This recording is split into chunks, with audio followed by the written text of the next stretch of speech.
vamos a tratar de hablar de single atom magnet. Y esto, como es el título, se trata de construir y fabricar imanes que sean constituidos para átomos individuales. Evidentemente, estas cosas no existen, o sea, hay un poco de trampa en ese título porque un átomo individual es paramagnético. Pero ya veréis lo que entendimos por esto.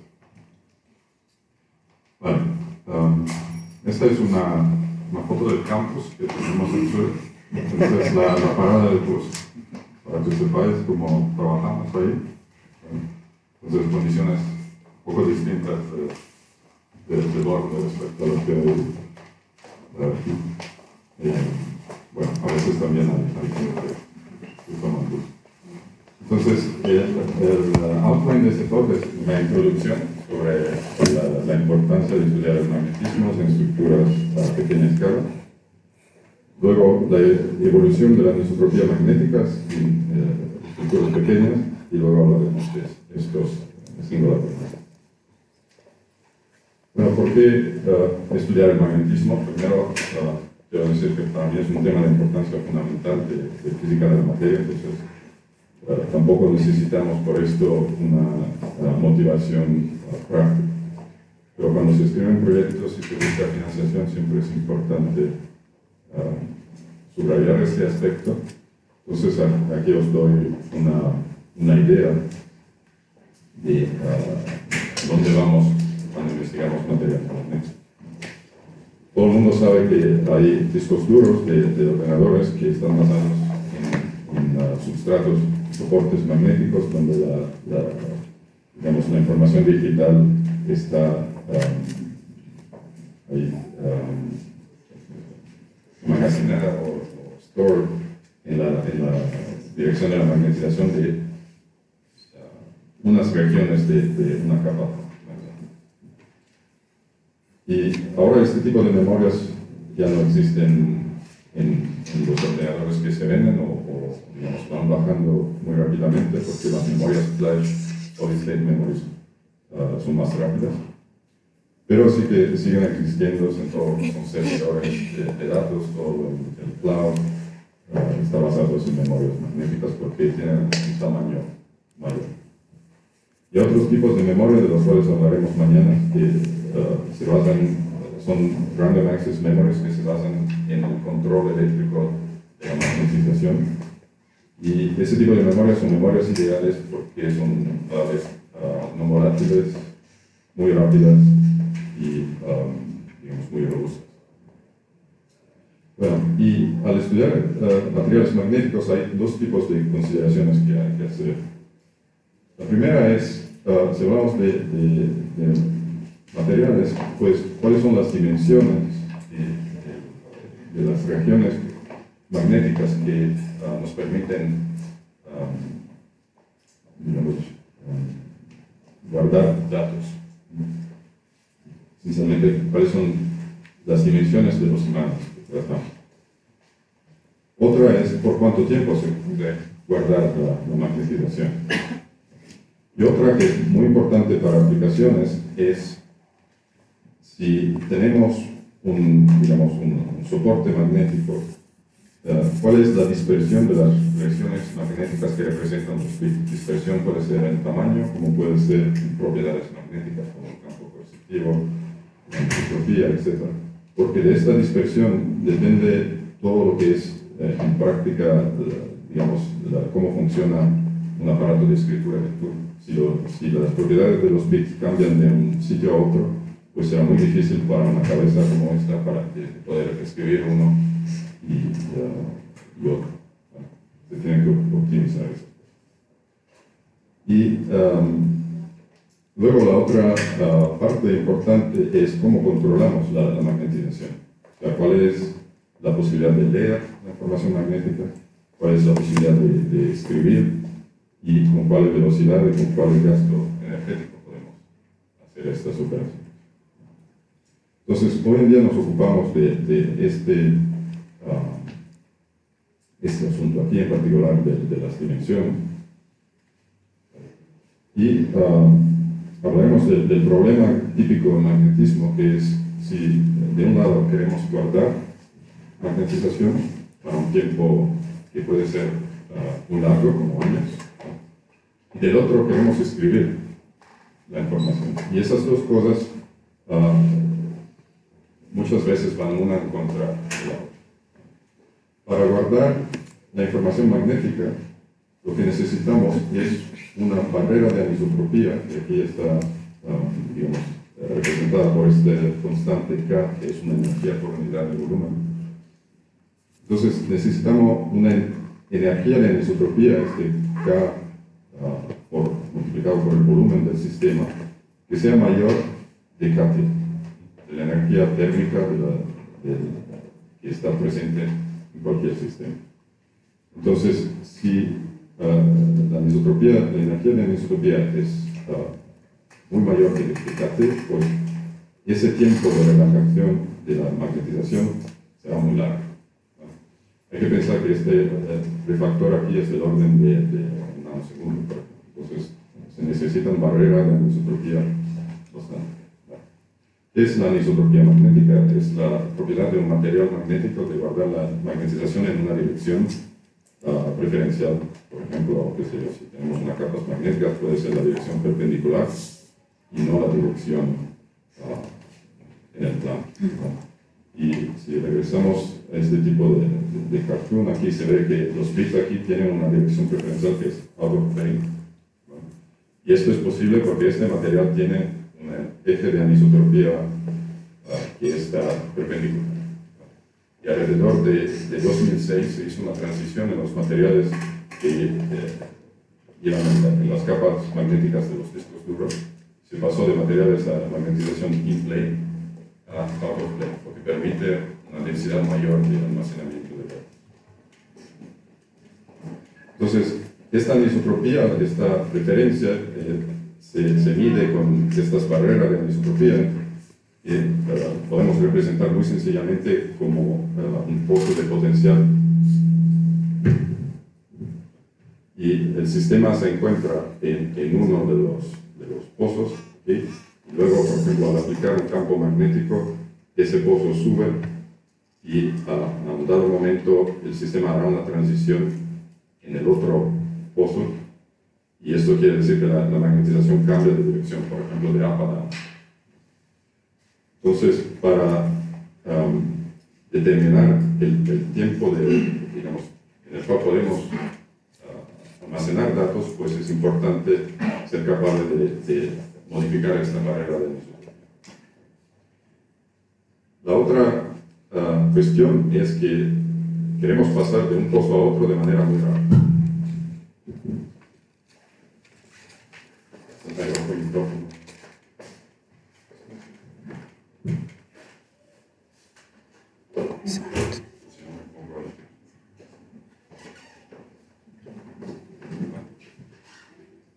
Y entonces queremos ser capaces de cambiar de ese pozo a otro y de hacerlo en tiempos de nanosegundos, porque ya sabéis, cuando guardáis un fichero en un ordenador, pues no queréis esperar toda la mañana para hacer este tipo de operaciones.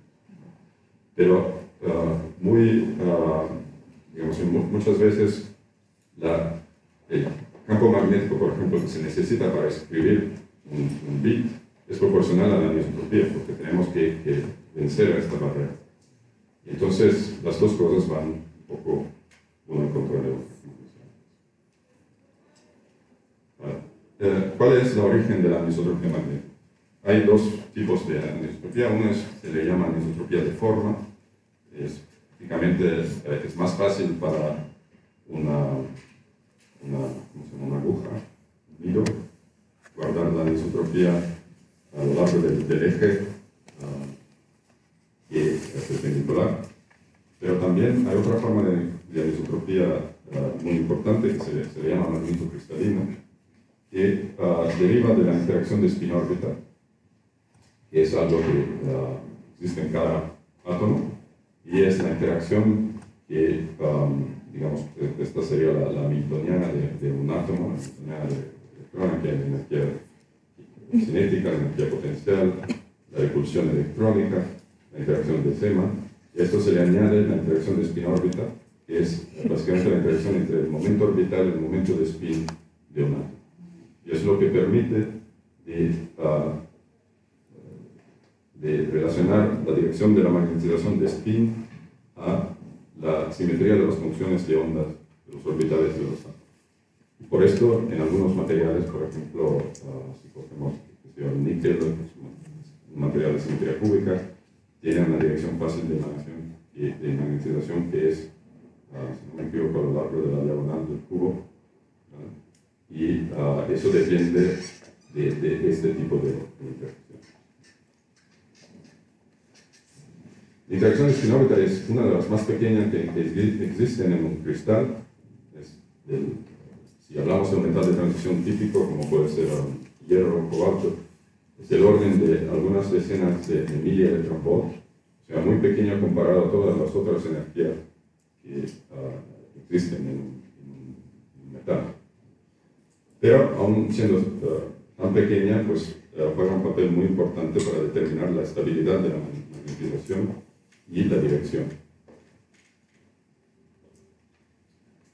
Y aquí hay una lista de fenómenos que derivan de esta interacción de spin-órbita. Esa es la energía de anisotropía magnetocristalina. Eso es como se escribe en el caso de la anisotropía uniaxial, pues si fuera cúbica hubiera otros términos, puede ser tetragonal y muchas más. Sería mucho más complicado que eso. Pero hay otros fenómenos. Uno es la interacción de canje asimétrico, esa es la Jabotinsky-Moria interaction, que determina el canting de los spins en algunos sistemas. También el fenómeno de damping magnético, o sea, el fenómeno por el cual la magnetización, cuando se excita de forma dinámica y precede, pues tiende a regresar a una dirección de equilibrio.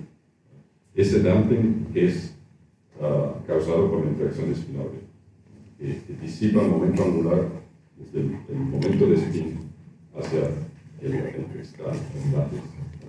Luego hay otros fenómenos que son de no equilibrio, o sea, de cuando el sistema se excita de alguna forma, típicamente con campos eléctricos. De estos vamos a hablar más. Entonces, hoy nos enfocamos más en este asunto.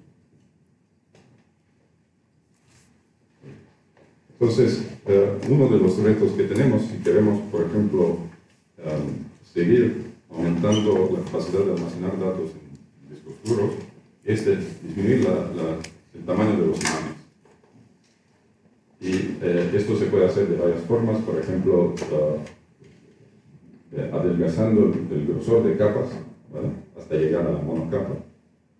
Se puede hacer también controlando las dimensiones laterales de varios tipos de agregados con distintas técnicas, por ejemplo, con técnicas de litografía óptica o electrónica, con técnicas de autoasemblaje, o por ejemplo por vía química, por síntesis de nanopartículas o de imanes moleculares.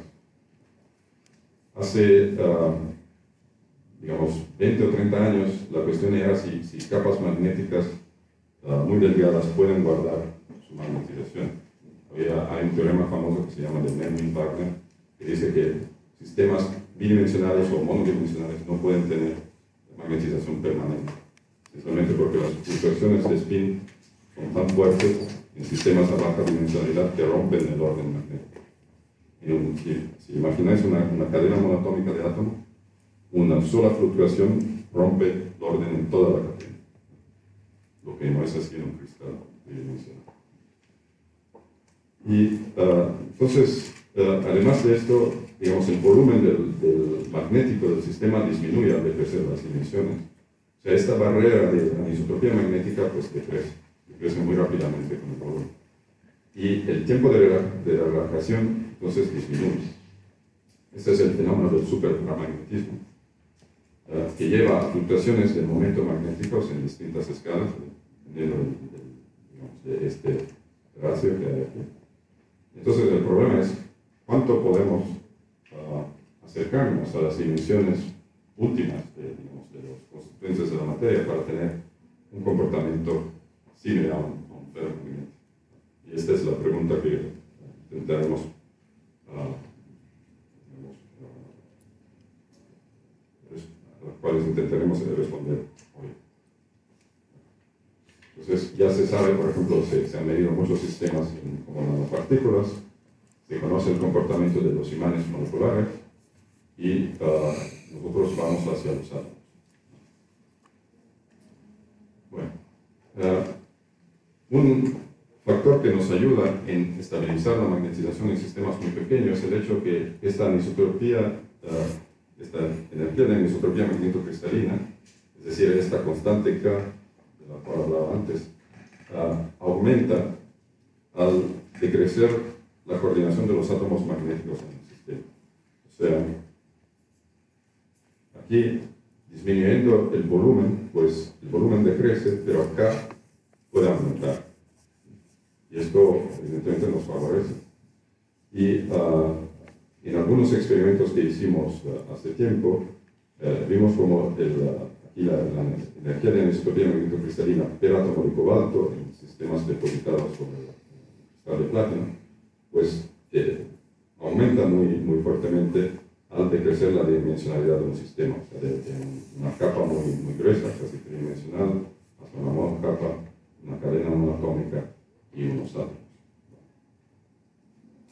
Y esto fue el trabajo con el cual empecé a estudiar magnetismo, fue justamente estudiar la posibilidad de crecer sistemas monodimensionales utilizando un cristal con este tipo de marchas como si fuera un molde para depositar hilos atómicos aquí.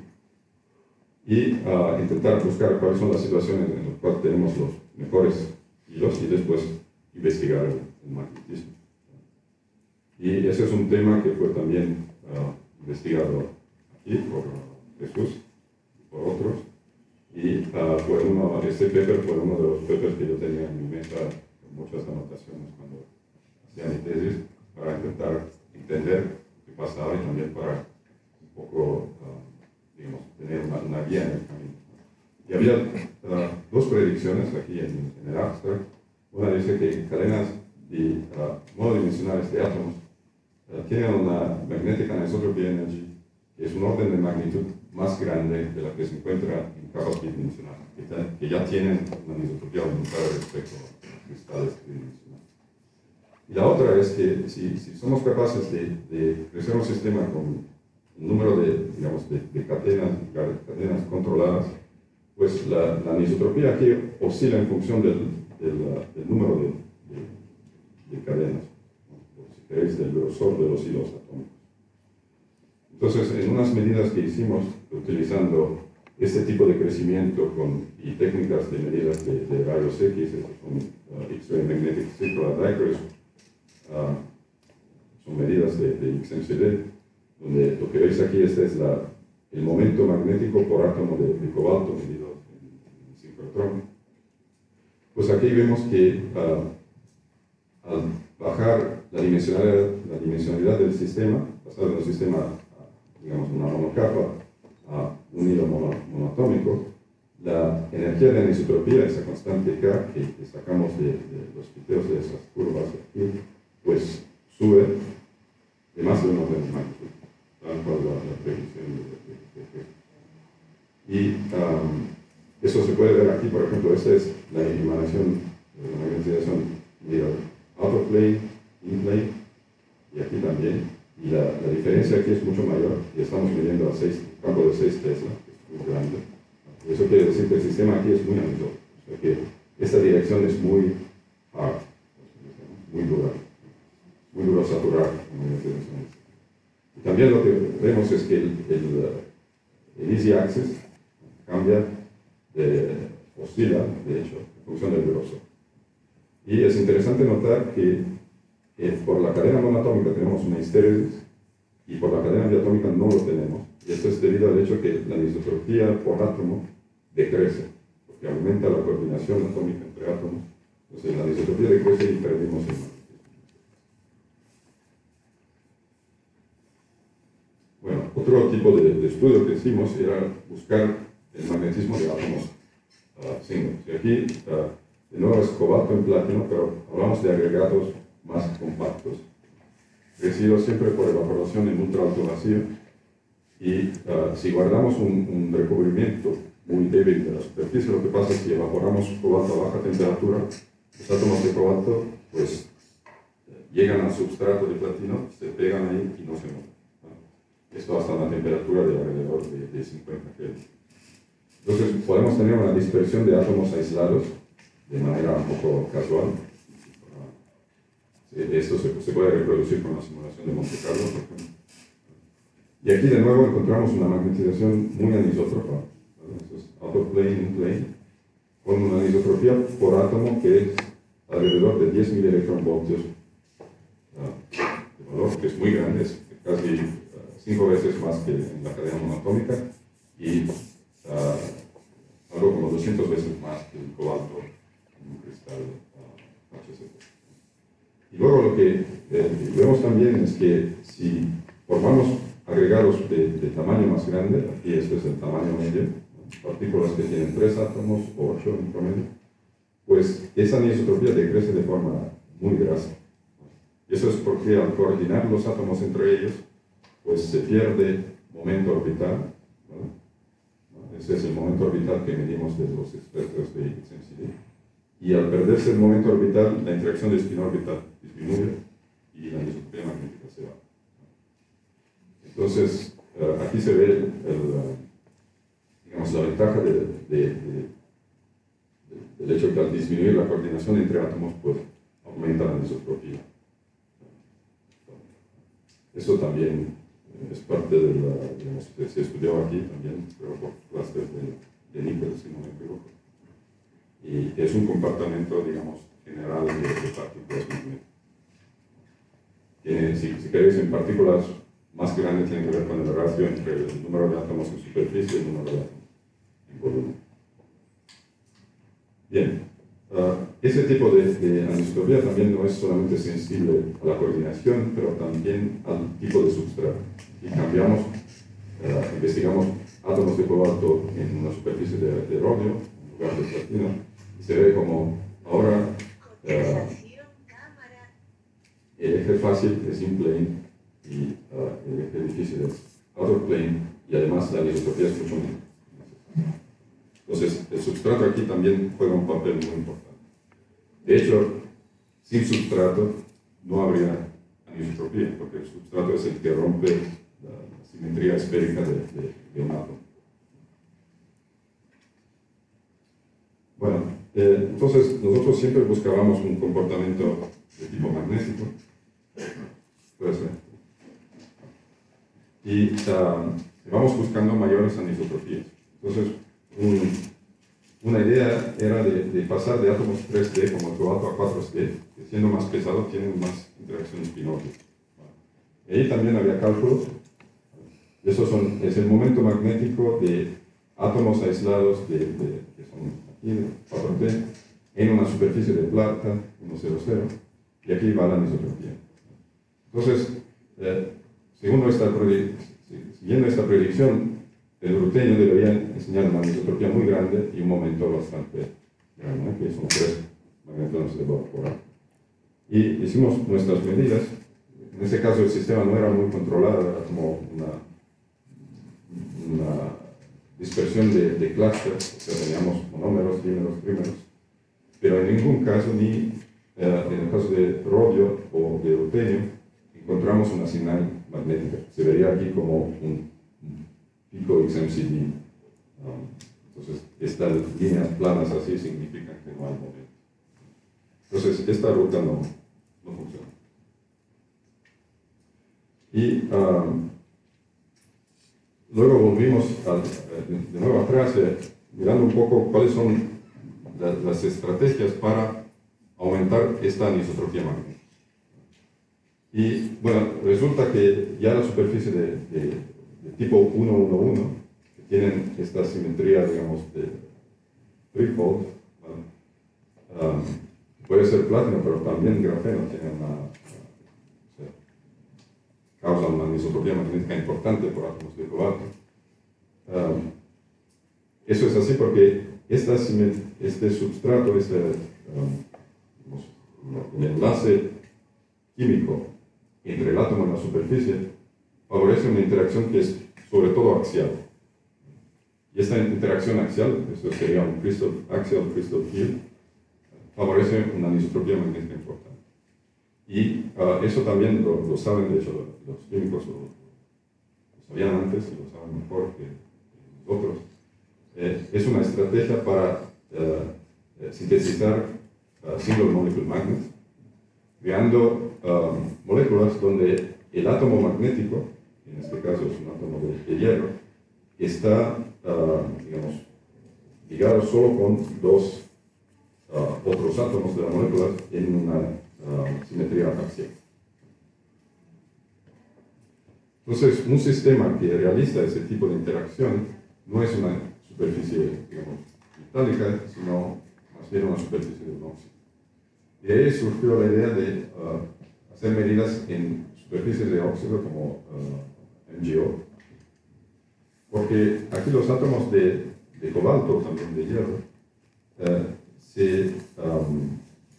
ocupan sitios que están, digamos, directamente encima de un átomo de oxígeno. Y forman esta interacción axial. Si miramos lo que pasa a los estados de un ion de cobalto, ¿vale? Esto sería el átomo libre, ¿vale?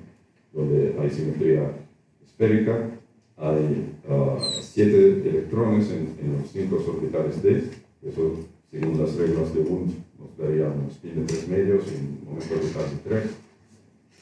Es de hecho muy grande. En un metal de cobalto L es como 0,15. Eso es el quenching of orbital moment en los metales. Pero en átomos libres sería así. Y la idea es que en un campo cristalino perfectamente uniaxial, pues los orbitales tienen ese tipo de splitting, ese tipo de ocupación, y la populación de los orbitales tal que se preserva el momento orbital y de spin, pero se le da un eje referencial. Entonces, ahora tenemos un eje de anisotropía bien definido. Esta era la idea. Y para investigar ese sistema, siempre utilizamos las técnicas de rayos X, ahora lo voy a explicar un poco más en detalle. Aquí tenemos los estados de core de un átomo. Los excitamos con rayos X de energía variable, esa escala aquí. Hacemos transiciones hacia los estados vacíos de la banda D. Y esas transiciones, como aquí, corresponden a la excitación de este nivel, de este nivel. Pues la probabilidad de excitación depende de la dirección relativa entre la helicidad de los rayos X, de la polarización de los rayos X, y la dirección del momento magnético del cobalto. Y al cambiar la helicidad, obtenemos dos espectros distintos, y sustrayéndolos, pues hay un contraste que se le llama contraste dicroico, y el tamaño de ese espectro relativamente a este nos da el momento magnético de spin y también el momento magnético orbital. Así medimos la magnetización de esos sistemas. Y también la forma de los espectros, ¿vale? Esta forma, la line shape, depende mucho del estado de valencia del sistema y también del campo cristalino. Y eso se puede ver porque si este es el ground state del sistema, determinado por la interacción coulombiana, crystal field, canje, ¿vale? Pues el sistema está aquí y cuando llega un fotón puede excitar según su energía y según su momento angular, puede excitar un electrón hacia uno de esos niveles que son todos niveles excitados de este átomo, ¿vale? Y hay muchos niveles aquí, ¿vale? Entonces, cada una de estas transiciones aquí puede dar lugar a una línea de absorción, lo cual se refleja en metales, no se ve muy bien porque todas las líneas se solapan. Pero en ese caso, ese es un caso de átomos de cobalto sobre una superficie de MgO, donde están pegados a estos oxígenos. Entonces ya se ven los que se llaman multiplex features. Esas líneas de absorción distintas, ¿vale? Que se reflejan también en el dicroísmo. Y se pueden simular esos espectros, básicamente haciendo hipótesis sobre cuál es el ground state y cuáles son los estados excitados aquí. Entonces podemos básicamente simular cuál es el ground state del sistema. Y eso es lo que hicimos aquí, esas son las simulaciones de estos datos experimentales. Y la simulación nos dice que el sistema se encuentra en un estado de valencia mixta, o sea, 7 más 8 electrones en los estados de electroalto. Y con un campo cristalino que efectivamente es muy fuertemente axial, no totalmente, porque también hay interacción entre el cobalto y los átomos de magnesio. Y el momento orbital sí es muy fuerte, casi como en un átomo. Y ese sería el diagrama de los estados. Lo que es importante aquí es que, si vamos a ver el estado fundamental, aquí tiene ese momento orbital de casi 3, el momento de spin de casi 3 medios. Y lo que es más relevante es la separación entre el ground state doublet, eso sería el Zeeman splitting de ese estado, y el primer estado excitado. Esa separación se le llama zero field splitting, pero no es nada más que una energía de anisotropía, porque corresponde al cambiar la dirección del momento magnético de la dirección axial a otra. Y en este tipo de sistema, como el momento orbital es muy grande, el zero field splitting es básicamente, digamos, la constante de spin órbita lambda multiplicada por el momento orbital. Y si el momento orbital es muy grande, pues aquí obtenemos el máximo splitting que se puede obtener por ese tipo de lambda. Entonces, esta separación aquí es de 60 milielectronvoltios, es el valor teórico máximo que puede alcanzar la anisotropía magnética por un átomo de cobalto. Entonces, esto sacamos de las simulaciones de los espectros de rayos X. Luego hubo el grupo de Andreas Heinrich en IBM, en Almaden, que hizo medidas de inelastic spin excitation con STM. Eso quiere decir acercar la punta de STM a un átomo de cobalto y inducir transiciones entre el estado fundamental y ese primer estado excitado. Y eso se mide aquí, ¿no? Esa es la conductancia del STM en función del bias voltage que se aplica aquí. Y se ve una transición aquí. Esta transición está a 58 milielectronvoltios y depende del campo magnético porque se splitea con el campo magnético. Entonces, verifica los que sacamos de las simulaciones de los espectros de rayos X que este zero field splitting efectivamente es tan grande como pensábamos. Bueno, luego 60 milielectronvoltios es mucho. Si comparamos con el valor de KBT a temperatura ambiente, ¿vale? Eso sería 25 milielectronvoltios. Entonces, con 60 milielectronvoltios ya nos esperamos de estabilizar el momento magnético en la dirección perpendicular a la superficie, ¿vale? Porque estamos más allá de KBT. Y por lo menos por un tiempo, digamos, considerable. Pero el grupo de Andreas Heinrich hizo medidas time resolved, siempre utilizando STM, esta vez con una punta spin polarized, donde básicamente se excita con una impulsión de corriente, se excita el spin, se le lleva en una dirección que no es la de equilibrio, y se mide cuánto tiempo necesita ese spin para regresar a su posición de equilibrio. Y esa es la medida, o sea, esta es después de la impulsión. El spin necesita un tiempo, en este caso, de casi 230 microsegundos para volver a la posición en un campo magnético de muy baja temperatura. Entonces, esto no es propiamente el comportamiento de un imán. ¿Vale? Tiene un tiempo de relajación que sí es largo. En la época era el tiempo de relajación más largo que un átomo de superficie, pero no nos ayuda mucho. ¿Vale? Estamos a 0,3 Kelvin.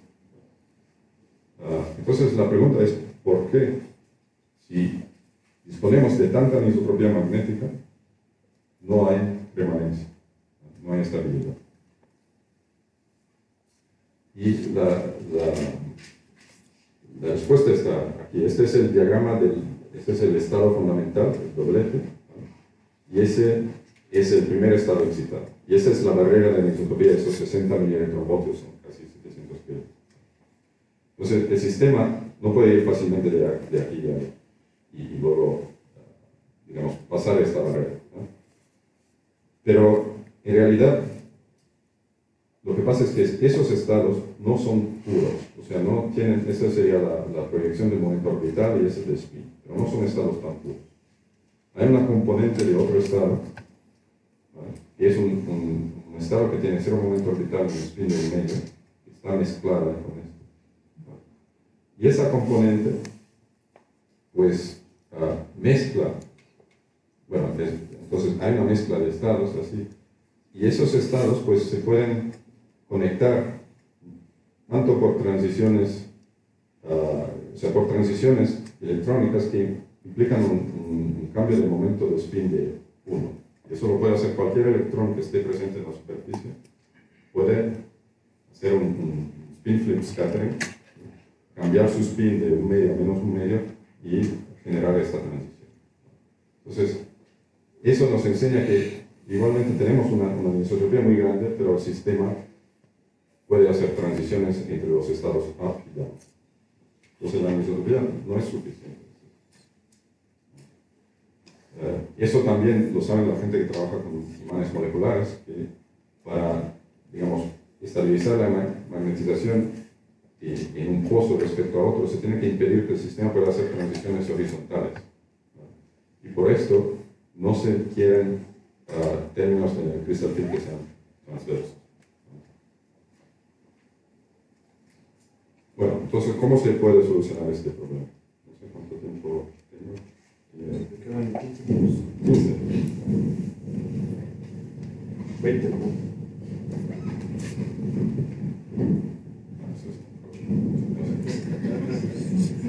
Bueno, entonces hay una manera de solucionar este problema y de impedir estas transiciones horizontales, ¿no? Y es el siguiente. Si tenemos, por ejemplo, una simetría de campo cristalino de tipo threefold, o sea, C3, como podría ser para un átomo absorbido en la superficie de metal FCC o así. Y si acaso este átomo tuviera un ground state con simetría, digamos, 8, ese es el número de JZ del momento orbital, el momento angular total. Entonces, habría un splitting en energía de niveles de este tipo, eso es igual a 8, 7, 6, etc. Y en una simetría de tipo 3, aquí, el campo cristalino no puede mezclar estados y otros que los que tienen una diferencia de momento angular de J y contrast. Entonces, en este ejemplo, ese estado no sería posible de conectar con ese estado. Se le llama symmetry protected.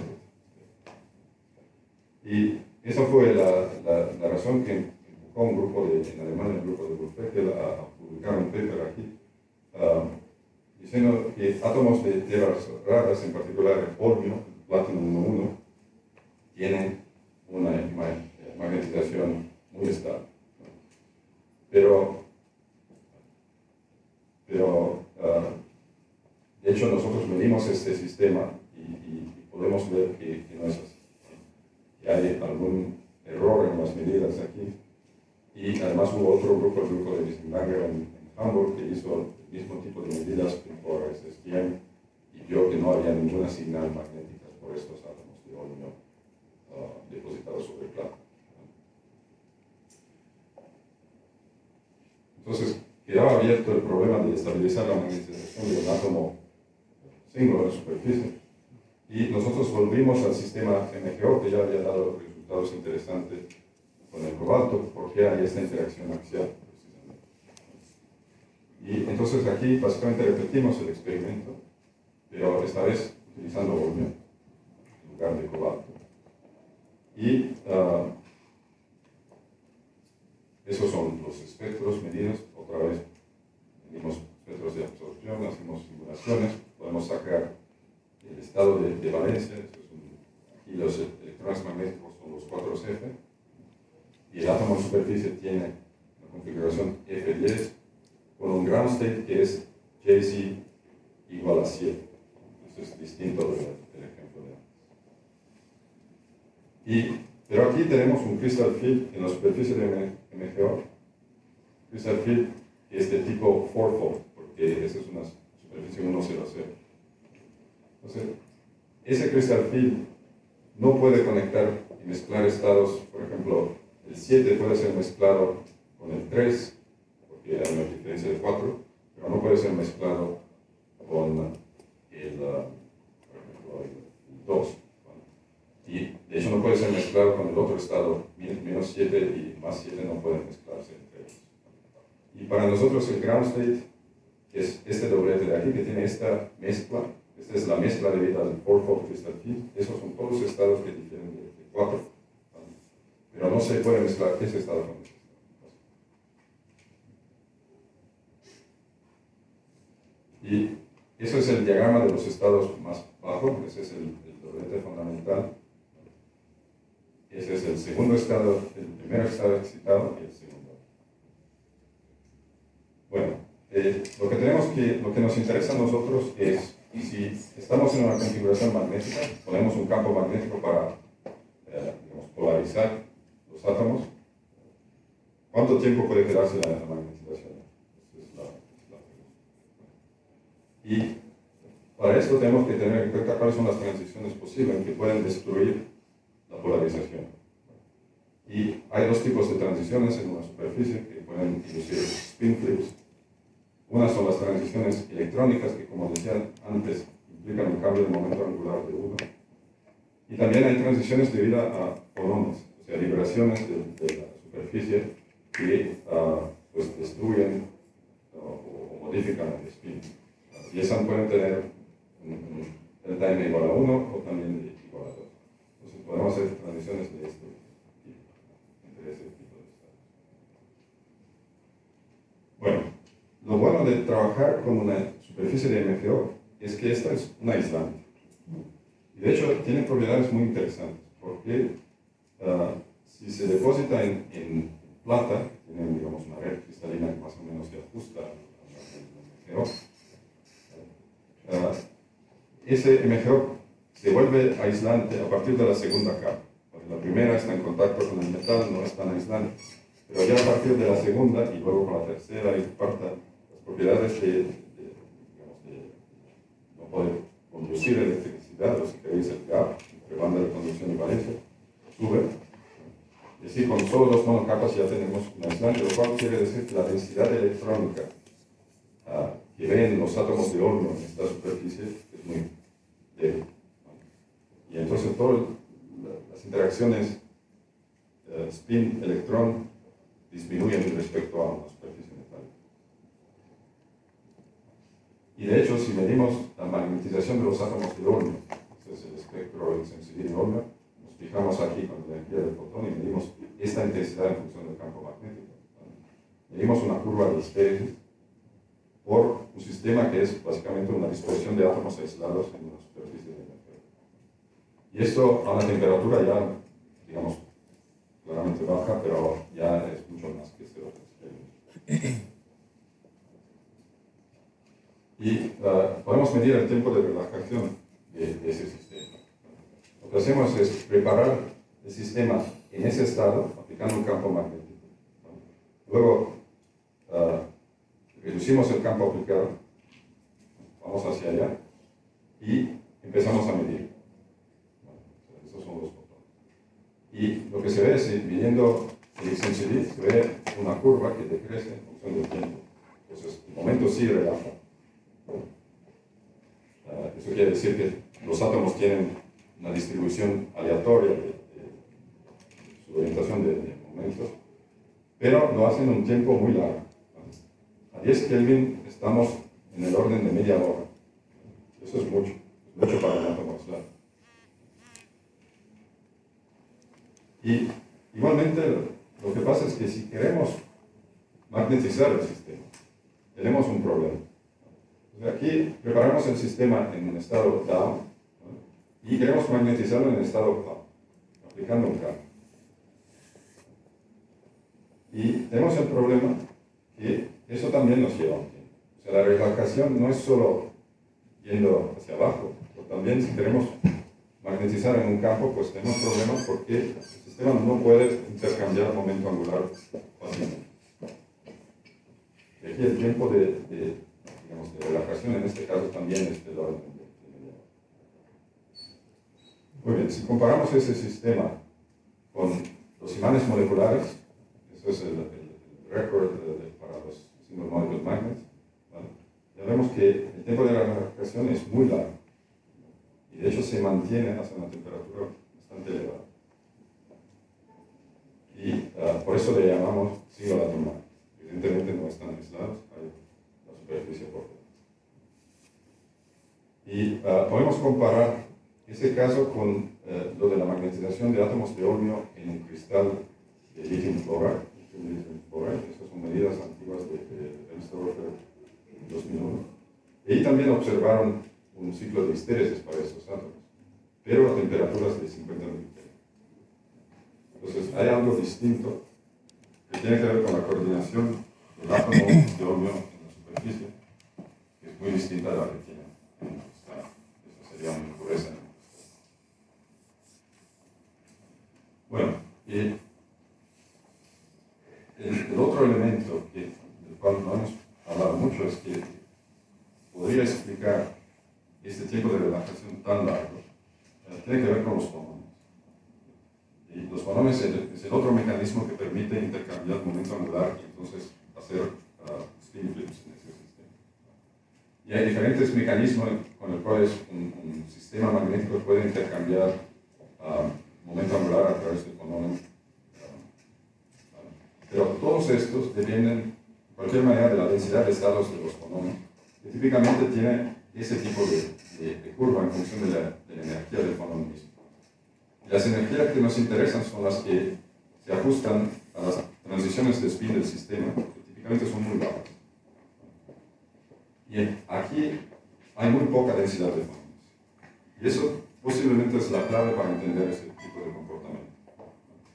De hecho, esos son cálculos de phonon density of states, hechos para Zeljko Stivankanin, la Universidad de Zagabria, donde enseña que esa es la densidad de fonones para el cristal de plata, que es muy suave, entonces tiene muchos fonones a baja energía, pero el MgO lo que tiene, además de ser aislante, es que es un material muy rígido, muy distinto. Entonces sus fonones todos tienen alta energía. Y nuestras transiciones de spin están aquí. Y entonces lo que pensamos es que es la falta de transiciones de fonones, que implican fonones, que permite guardar el momento angular de esos átomos. Y entonces que hace difícil tanto relajar como magnetizar el sistema.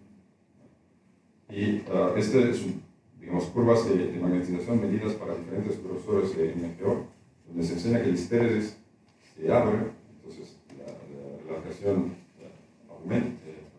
disminuye al aumentar el grosor de la capa, lo cual quiere decir dos cosas: que la capa se vuelve más aislante y también que los fonones del MgO se desacoplan de los de la planta. Eso puede pasar, que ya es tiempo. Esto solo enseña que podemos medir estéresis hacia 30 Kelvin.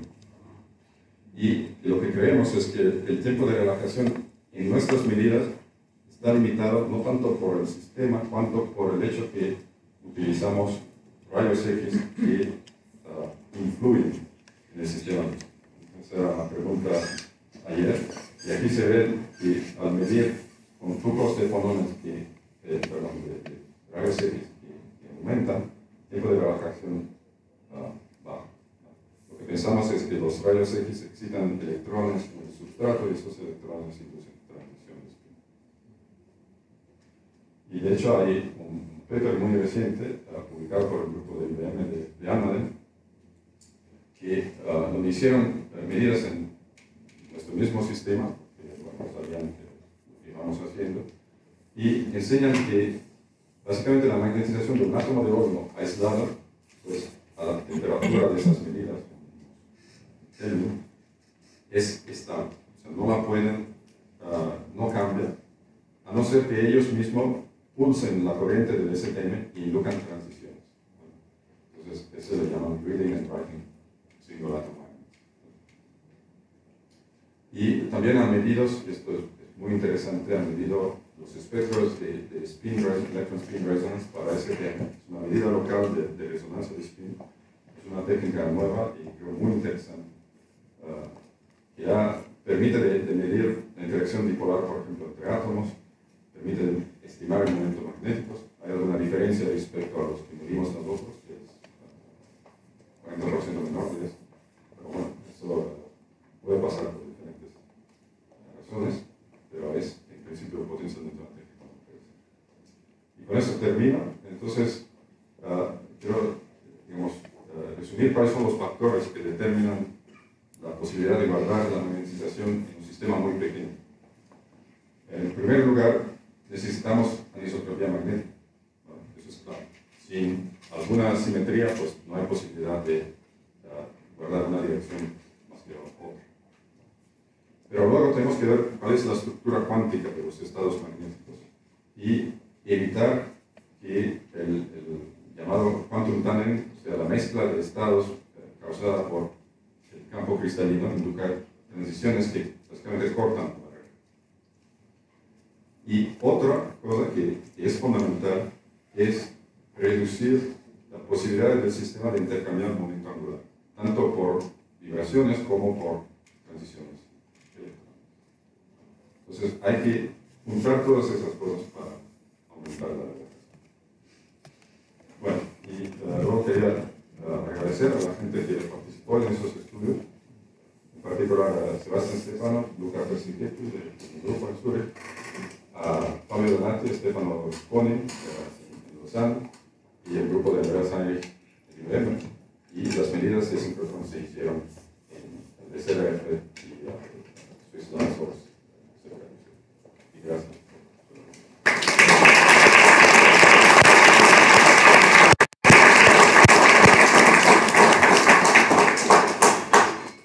Abrimos el espacio para preguntas, comentarios.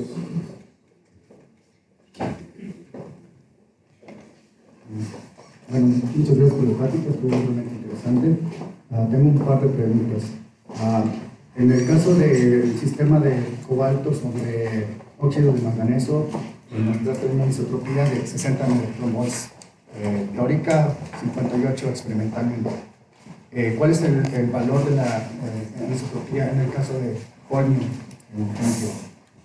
No, nada más entendí que el tiempo de relajación es más grande.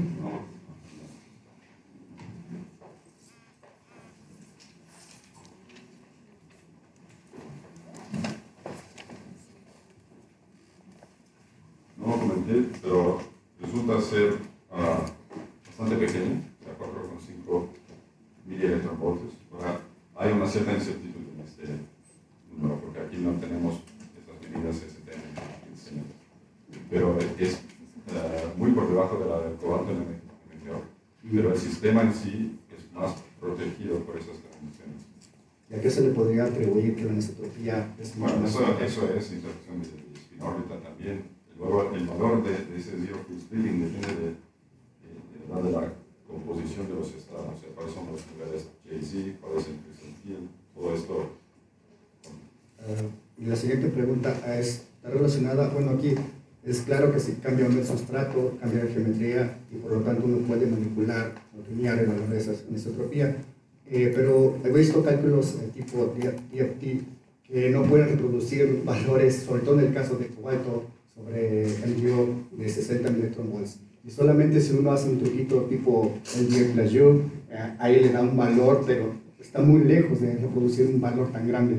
Y bueno, ahí cuando uno usa esta U, uno introduce correlaciones de una manera ficticia, y de hecho los valores que la gente utiliza, pues a lo mejor no son poco realistas. Habría que pensar un poquito más. ¿Creías que las correlaciones son importantes tomar en cuenta? Porque bueno, no mencionaste nada de eso en estos trabajos. no se habla muy claro de esa parte, de por qué DFT en varias versiones, tipo power potentials, otros oral electron calculations, no pueden reproducir este tipo de cálculos. ¿Crees que tengo Bueno, que yo creo dar? que eso es un punto fundamental para la teoría o para buscar acuerdos entre teoría y experimentos, es el de la correlación. En DFT es un problema, digamos, muy conocido. Personalmente no me extraña que cálculos de DFT no puedan reproducir los valores experimentales, porque justamente si no se hacen, digamos, trucos, la correlación es subestimada, los momentos orbitales ya no están correctamente, por ejemplo, y entonces ya no es, digamos, ya creo que nos podemos guiar por lo menos por este tipo de propiedades en cálculos de DFT, a no ser que sean muy bien definidos y muy bien, digamos, tuneados hacia la correlación del sistema mismo. O sea, seguramente hay métodos de introducir la correlación, lo que pasa es que son un poco arbitrarios. ¿Pero crees que es realmente importante? Creo que sí, que lo es. También, o sea, también es difícil para el DFT, por ejemplo, modelizar los estados magnéticos de los átomos de tierra. Claro, eso es un problema también. ¿Alguna otra pregunta, comentario?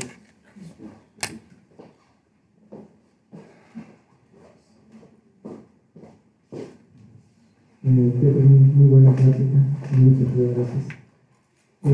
Mi pregunta es, en general, cuando tú hablaste sobre la dualidad que existe entre entropía alta y para guardar la información y entropía pequeña para escribir, en general eso se puede controlar inclusive hasta que no se publique. Pues hay un trabajo de Sanger donde tiene un átomo hierro en el máximo en eso, en da números donde el campo eléctrico puede controlar esa barrera y pasar de un lado a otro, ¿no? Sí, hay manera de, digamos, explotar la relación misma entre anisotropía y, digamos, campos eléctricos para aprovecharse de las dos.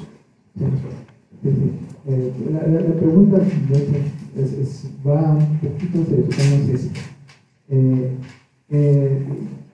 Tú cuando hablas de pasar la barrera estás pensando que todo el sistema pasa inercialmente, ¿no? Bueno, eso es sí, pero mi comentario es de que desde Restorfer, del 2000 o 90 y tantos, ellos con esas famosas estrellas que utilizaron para sistemas pequeños, donde encontraron de que no necesariamente pasar de esta dirección a esta dirección puede ser así, sino puede ser multiaxial, ¿no?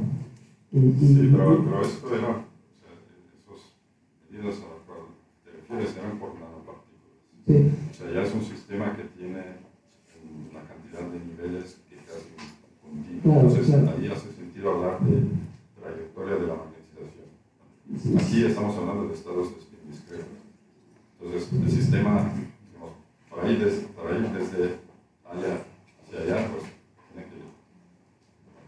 En eso tiene razón, pero en general también, si tú vas a tener un sistema en el cual tiene que ser estable, por ejemplo, el grafeno es bueno también porque el tiempo de grafeno spin también puede ser alto, ¿no? Ahora, la pregunta es, y en grafeno sí podría influir eso, porque ya el sustrato no necesariamente te va a dar estados de spin discreto, ¿no?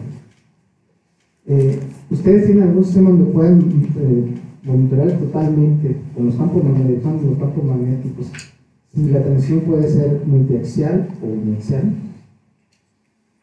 Con esas técnicas de medidas que utilizamos, no, yo creo que los que se pueden intentar de hacer y probablemente ya se está intentando es utilizando este tipo de técnicas. Ahí se pueden implementar rutinas que son parecidas a electron spin presence, por ejemplo, electron spin eco, enviar impulsiones de microondas que básicamente determinan una dirección de un equilibrio del spin y ver luego cómo evolve el spin en un campo magnético. Pero hasta ahora no podemos decir.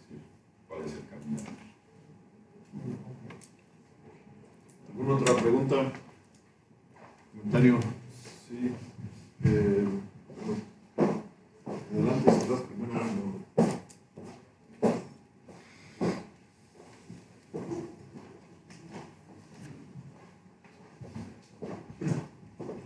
Bueno, mi pregunta más que nada está dirigida a...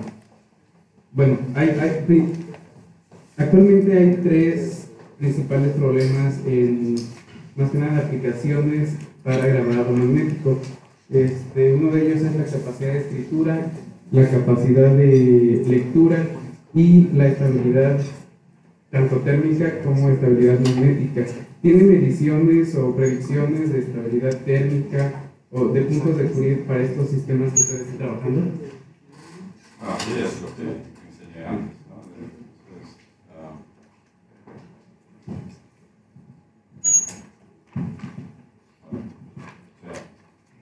estamos hablando de este tipo de medidas, ¿no? Si el sistema, hasta qué temperatura tiene una histeresis, pues para ese sistema sería 30. Pero cuidado, eso no es un sistema ferromagnético, ¿no? Estamos hablando, o sea, no se puede definir una temperatura de Fourier, no hay, porque no hay una transición de fase.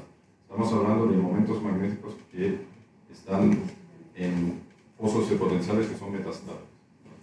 Y entonces la pregunta es cuánto se pueden quedar ahí. Y básicamente si el tiempo de relajación es mayor que el tiempo de, digamos, de medida o el tiempo que tú necesitas para almacenar esos datos, pues podemos considerar como si fueran imanes. También, digamos, si tú coges un trozo de hierro masivo y esperas 1 billón de años, pues tu emanación se pierde. Esas más.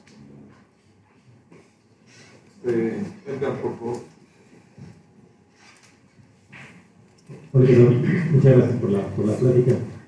Mis preguntas son más así de carácter general, ¿no? O sea, al principio, tenía curiosidad de cómo se aseguran que depositan un átomo por evaporación, ¿no?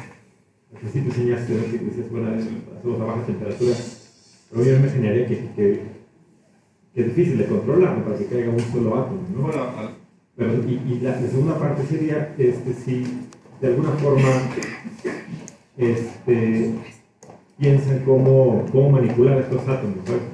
Estas son posiciones aleatorias, eventualmente a uno le gustaría tener un arreglo, ¿no? Por ejemplo, entonces con TEM, por ejemplo, se pueden acomodar o una cosa así.